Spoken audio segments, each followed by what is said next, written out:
Mundo.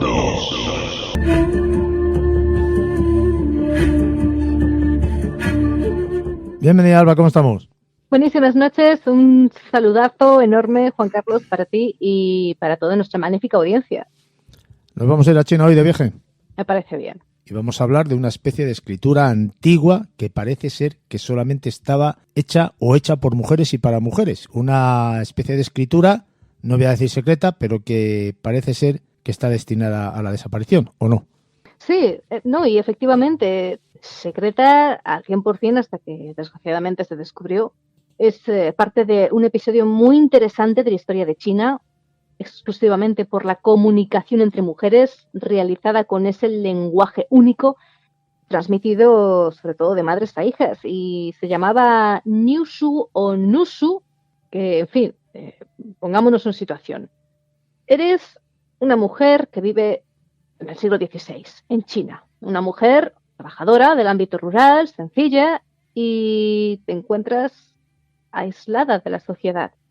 Te enseñan una serie de valores en los que te sitúan al margen de los demás por tu condición femenina, lo interiorizas y la mayor parte de tu tiempo día a día estás cosiendo, cocinando, limpiando y atendiendo a otros.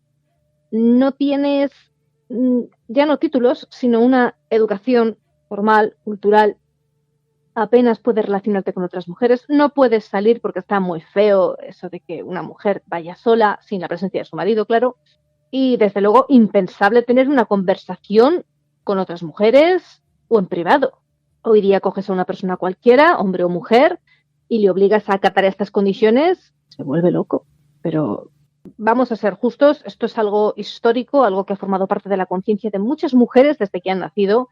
Estamos hablando de la antigua China. La mujer no disfrutaba del estatus social o incluso político que se le deparaba al hombre.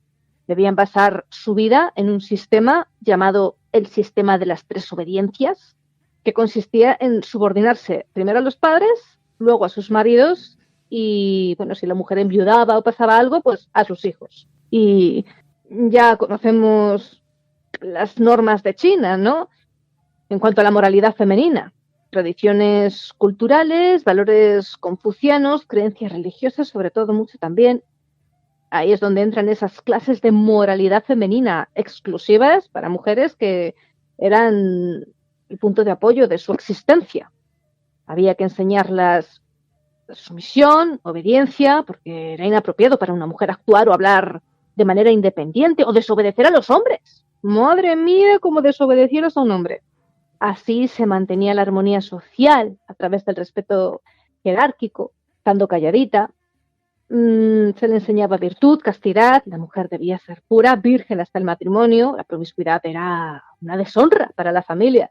Cuidar el hogar, por supuesto, ¿no? Para preservar la estabilidad y el bienestar de la familia, ser pacientes y tolerantes, soportar dificultades, injusticias, sin protestar, sin quejarse, sin hablar. Y, por supuesto, mantener la belleza física, una muy buena apariencia. Se valora mucho ser guapa en la sociedad china. Las mujeres, pues se espera que, como tales, se cuiden, se mantengan hermosas con el uso del maquillaje, ropa elegante, el cuidado personal, porque es una manera de mostrar respeto a los demás, de mantener una buena imagen.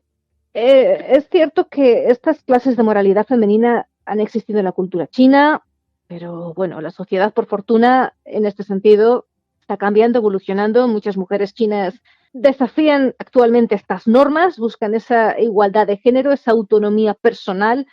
Estoy explicando esto para ponernos un poco en contexto y recordar algunos datos. Tú, Juan Carlos, imagínate la carga de estas señoras. Lamentablemente, el abuso y los prejuicios han existido siempre en todas las culturas a lo largo del tiempo. Este machismo no es algo que haya afectado a unos puntos concretos del mundo y ya está. El embrismo, cuidadito, que tampoco es nada nuevo. Y lleva extendiéndose desde hace mucho también. No hay nada nuevo e inventado. No, esa guerra de sexos ha sido una espinita clavada eterna que se ha usado en tácticas de control como la ingeniería social. Lo hemos hablado muchísimo aquí. Lo que pasa es que ahora mismo estamos tratando las mujeres de la antigua China y, oye, mira, las cosas son así. Me parece horrible y me parece ser machista considerar a la mujer una herramienta de producción y una fábrica de bebés que tiene que estar callada sirviéndote aunque tenga las tripas en la mano por fuera literalmente. Pero es que eso lo aplico a los hombres y me parece embrismo y una salvajada contra ellos también, ¿de acuerdo? China en estos momentos no se considera feminista y se culpa a Xi Jinping de esto. Fue, además, hace unos meses, en noviembre, antes de acabar el año de 2023, que se comunicó un plan exclusivo femenino a favor de la familia, a favor de la tradición, potenciando la cultura de la maternidad.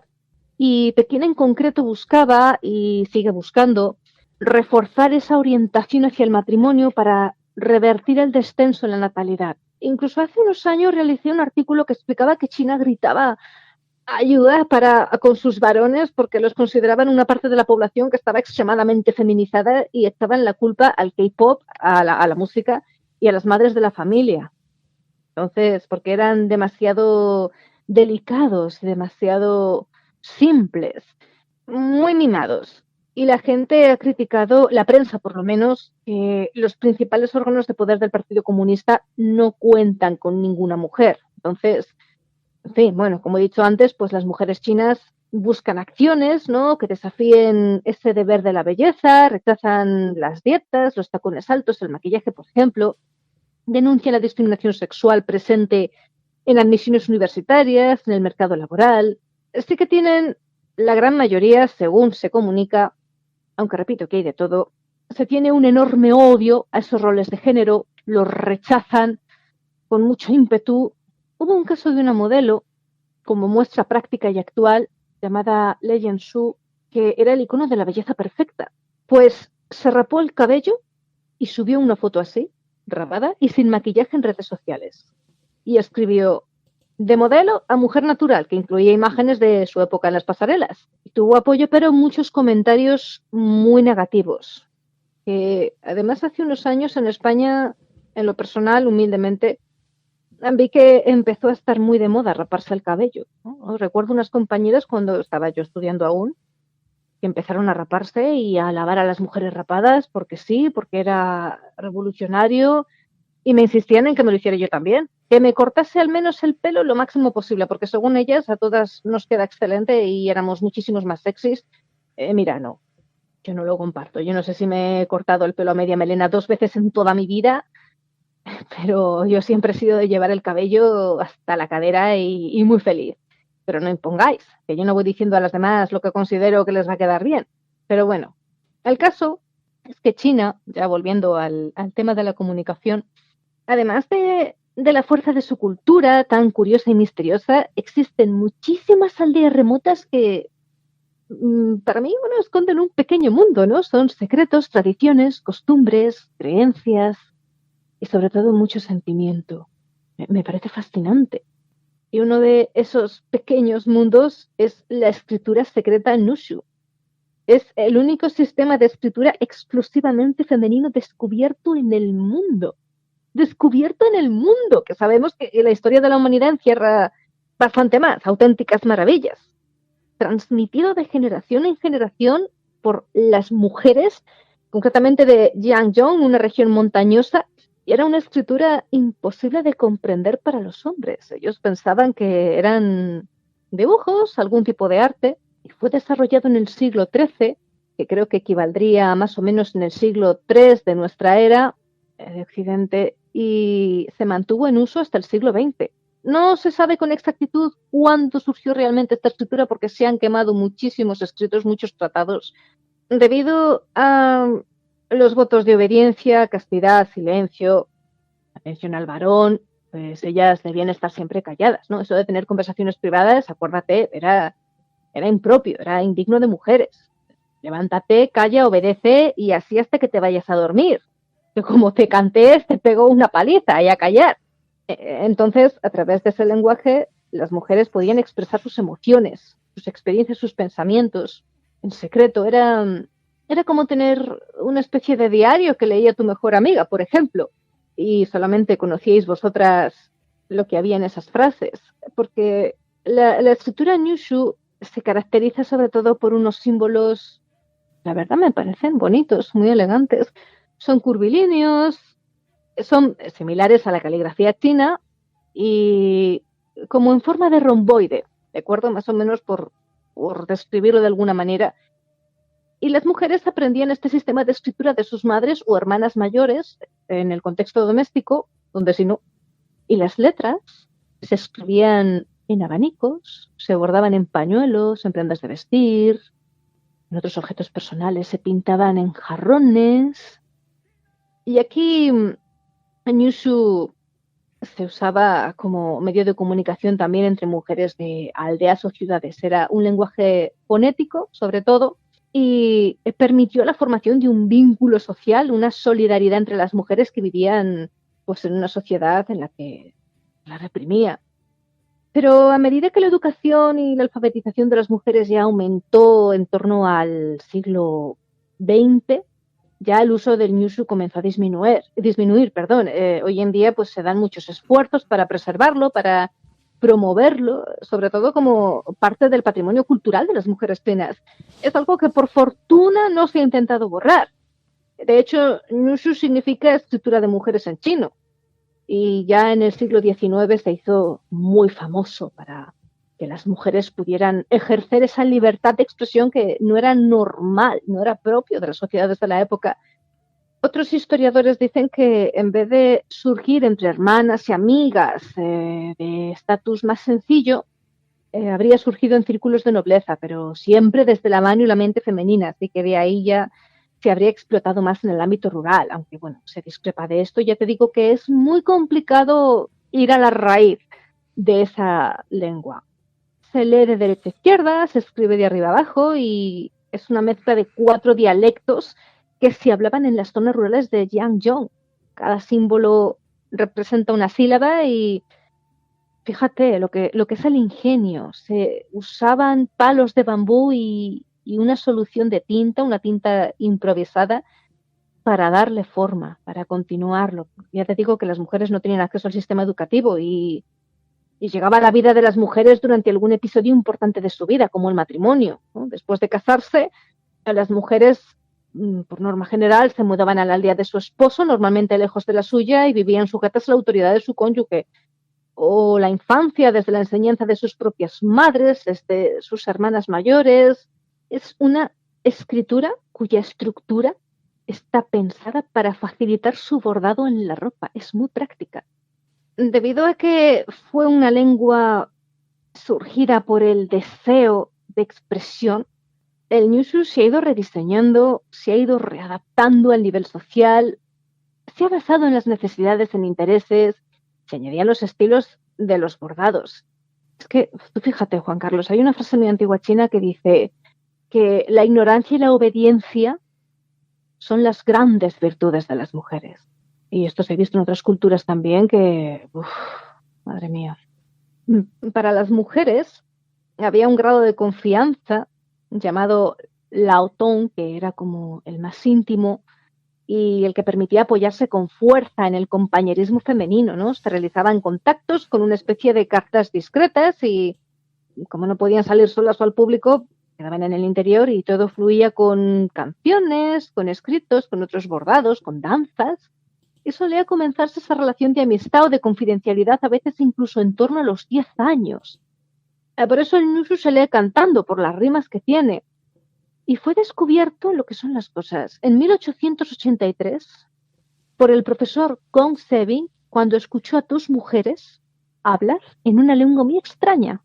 Decía, ¿qué es eso? No comprendo. Parece como un dialecto, pero no lo termino de entender. Hablan de una manera muy discreta, muy suave, casi susurrando. Fue que el profesor cree que gracias a esa lengua llegó a ocultarse relaciones lésbicas a lo largo de la historia por cartas de amor que han llegado a su poder. Es una escritura que, la verdad, demuestra el deseo de las mujeres de ser educadas, de ser algo, de tener voz propia, con una acción que ha perdurado. Ellas buscaron un pequeño atisbo, una grieta desde la que colarse y ser en parte rebeldes, lo que se consideraba rebelde entonces. Y otros expertos dicen que este sistema se enseñaba también en secreto en eventos entre mujeres, siempre de la mano de damas de más prestigio, ¿no? Una forma de hacer unidad lo aprendían con orgullo, se esmeraban en hacerlo, porque era una forma de reafirmar su autoridad como feminidad. Y otras mujeres lo practicaban por placer, por diversión, entre amigas, hermanas. Es que era una vía para respirar. ¿Lo piensas? Sobre todo, destaca el matrimonio con el Nushu por una práctica llamada cartas del tercer día. ¿Y en qué consistían? Pues mira, las madres y tías, con su experiencia y sabiduría, buscaban siempre una manera de transmitir a las recién casadas esos secretos, esos truquitos para llevar una vida matrimonial feliz, exitosa, y los escribían o los pintaban en una especie de folletos disimulados, ¿no? Estaba puesto todo en secreto, era muy difícil encontrarlos. Y se encontraban pues en el tocador de la esposa, de la novia, en el bolsillo de un vestido, escondidos en un libro, como una runa o como un sigilo. Era todo un ritual secreto y emotivo, porque esas cartas se escribían en un tono de intimidad, de cercanía, como si estuvieran compartiendo confidencias y consejos de mujer a mujer. Como si ahora mismo yo me siento a hablar con mi madre de mi matrimonio, por ejemplo. Y en las cartas del tercer día, pues se incluían recomendaciones sobre cómo mantener el amor, la pasión, cómo lidiar con dificultades y desacuerdos, consejos sobre cómo ser una esposa cariñosa, una compañera leal. Hay que tener en cuenta pues la cultura, el pensamiento que tenían, etcétera. La antigua China, repito.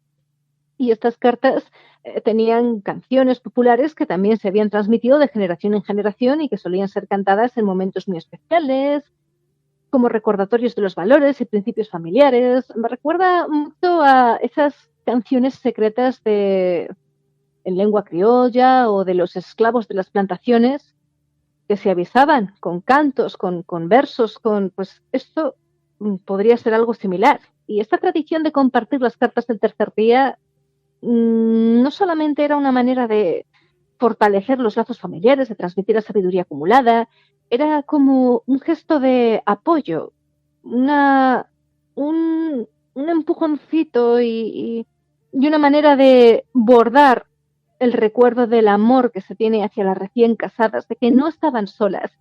Son tesoros familiares, es algo guardado durante generaciones. Lo que pasa es que, es lo que te digo, Juan Carlos, antes de la Revolución Cultural, tradición era quemar todo. Todos los escritos en Nushu durante los funerales de sus autoras. Sobre todo... Bueno, pero eso ha pasado a lo largo de la historia con muchísimos otros escritos distintos, ¿eh? No es nada nuevo eso. No, hombre, esos escritos que no Y si encajaban no, con la política... no, bueno, y en cualquier guerra, tú fíjate la quema de libros que hubo cuando la Segunda Guerra Mundial, o remóntate a la vieja biblioteca de Alejandría, las que se han perdido ahí, todas esas escrituras magníficas que había en aquel entonces, todo lo que se ha quemado y se ha perdido allí.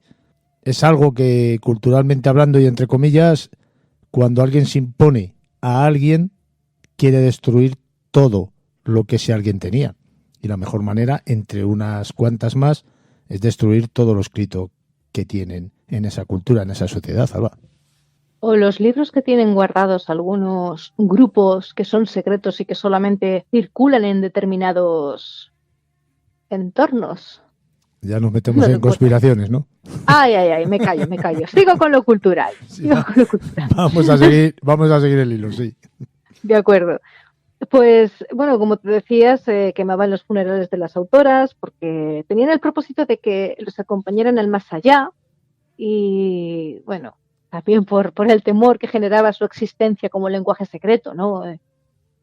También por los guardianes rojos que tenían la misión de eliminar cualquier rastro de culturas antiguas. Es que se sabe muy poquito de este idioma para lo que hubiera sido capaz conocer. Primero, por lo que acabo de remarcar, y también, en segundo lugar, por el desuso con el paso del tiempo, porque ya después de la Revolución China, las mujeres obtuvieron acceso a la educación y el Nushu no desapareció, pero sí se aparcó. Se aparcó porque ya te digo que surgió como una necesidad y ya está. La gran mayoría de las obras Nushu son autobiográficas. Te digo que son como diarios, ¿no? Por esa cultura de narrar los sufrimientos. Se escribía en los últimos años de vida y en forma de poesía. Las mujeres relataban sus años, su vida con su propia escritura en un abanico bordado en un pañuelo y ahí contaban sus desgracias, las injusticias del destino, todo. Se ha encontrado textos en los que explican lo mal que se sentían por no poder elegir marido, por el maltrato, por su sentimiento de no ser dignas de respeto en casa de sus suegros.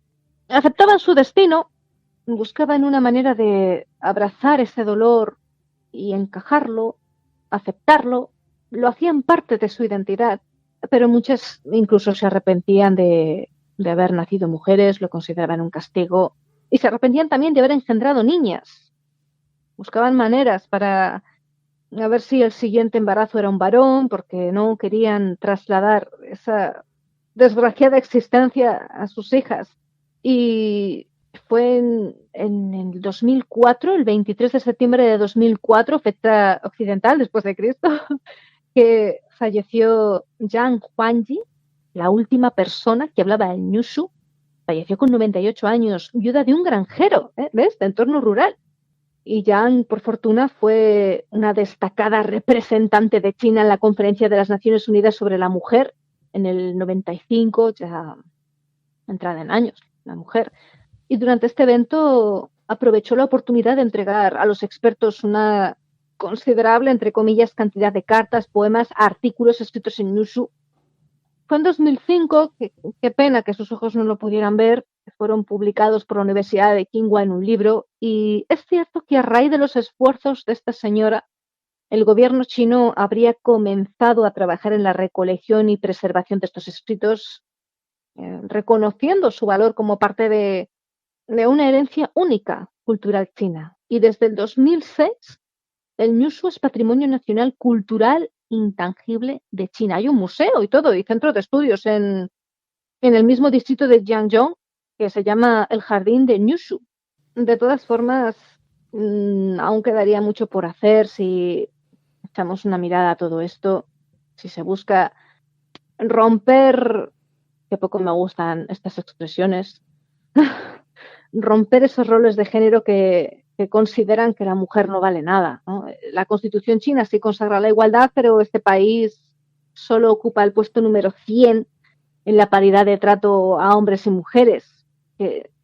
Mira, en diciembre de 2017 saltó a prensa un escándalo, un curso chino sobre la moralidad femenina que impartían en la Escuela de Cultura Tradicional de la ciudad de Fushun, que está eliminado de internet, pero los vídeos, bueno, yo no sé si se podrán encontrar, pero lo que cuentan periodistas como Macarena Vidal Lee en concreto, créditos a esta señora, mostraba a los profesores aleccionando a las alumnas con unas frases como, por ejemplo, el hombre es el cielo y la mujer es el suelo, porque la mujer está en la posición más baja.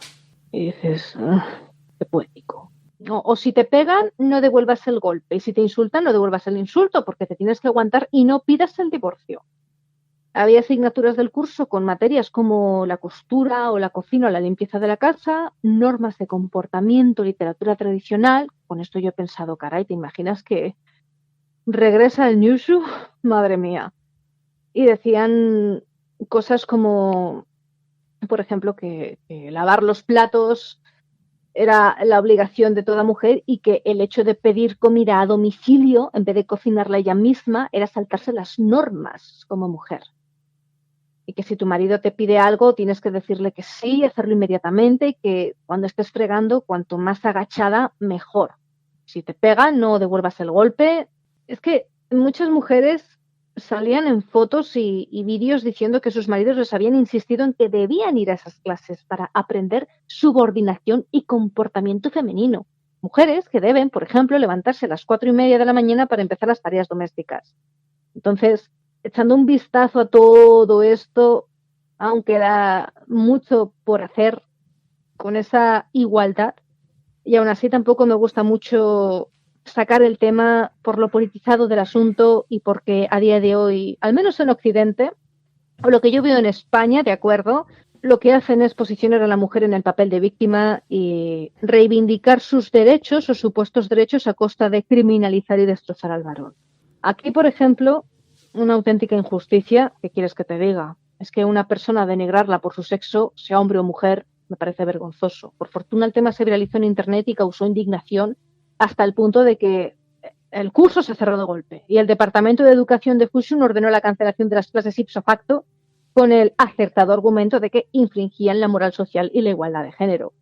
Vamos a ver, es como si yo te digo que el hombre, por el mero hecho de ser hombre, no debe tener sentimientos, porque el hombre tiene que ser rudo, no debe llorar, no debe quejarse. O es un violador, como dijo alguien por ahí. Sí, esa es otra. El hombre, por ser hombre, es violador, asesino, oprime a la mujer con su mera existencia. Fotografías que he visto de hombres arrodillados pidiendo perdón a las mujeres por sus antepasadas violadas. Pero vamos a ver, ¿eso qué hace? Porque aquí había mujeres que buscaron una manera de revolucionarse, de transmitirse la cultura y de hacerse valer como mujeres. Estoy de acuerdo que nada que ver con lo que hay hoy día, que en China precisamente hay muchísimo que hacer, pero una cosa es eso y otra cosa es salir con el pecho descubierto cantando que el hombre es un violador. Yo creo que esto segundo poco arregla. Lo primero, mira, imagínate que fuera al revés. Oh, Dios mío, me he imaginado. No, te quiero decir, estarían todos en la cárcel. Hombre, claro. Esa es la todos diferencia. En la cárcel y encima ridiculizados por las mujeres, criticando el cuerpo del varón, no sé qué. Esa es la igualdad. Eso es la igualdad, sí. Alba, eso no es igualdad. Un ministerio de igualdad que me parece que... Nos vamos a callar mejor, ¿verdad?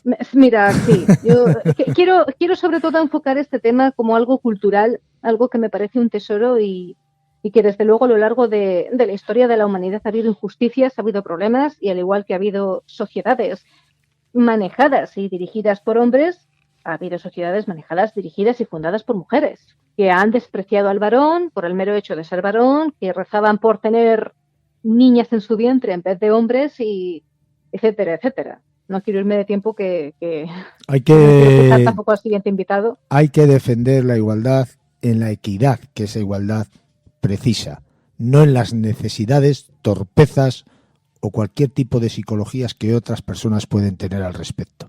El odio solo fomenta odio, no fomenta igualdad.